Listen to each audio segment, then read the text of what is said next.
The Last Smile. In a small village nestled between rolling hills and whispering pines, there lived a young boy named Roward. He was quiet, observant, and a little different from the other children. While most kids ran through the fields chasing dragonflies, Roward sat under the old banyan tree with a piece of charcoal and torn notebook paper, sketching faces, not from photographs, not from memory, but from emotion. His first muse was his mother.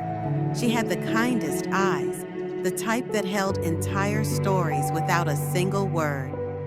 Every evening after she finished her chores, she would sit by the lantern, humming lullabies.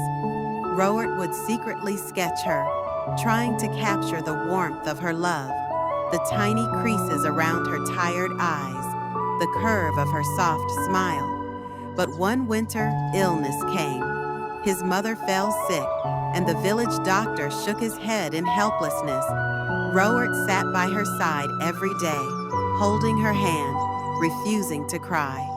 On her final night, she whispered, "Draw me smiling, Rowart, promise me you'll remember me with happiness, not sorrow." That night, Rowart stayed awake until dawn. With shaking hands, he drew his mother's portrait one last time. He didn't draw her frail or weak. He drew her laughing, the way she used to when she told him stories of the stars. It was the most beautiful thing he had ever created. After she passed, Rowart was shattered, but he didn't stop drawing. Instead, he began sketching portraits of others in the village, the grieving widower, the laughing children, the farmer who worked with his ox all day. Each portrait told a story. People began to line up not just to be drawn, but to be seen, understood, and remembered. Years passed, and Rowart's art made its way into galleries far beyond the village. But on every wall, no matter how prestigious the space, there was always one portrait hanging, his mother's smile. It reminded every visitor that art isn't just about lines or colors, it's about emotion, memory, healing. Rowart once said in an interview, "I don't just draw faces, I draw souls." And it all started with a woman who asked me to remember her smiling.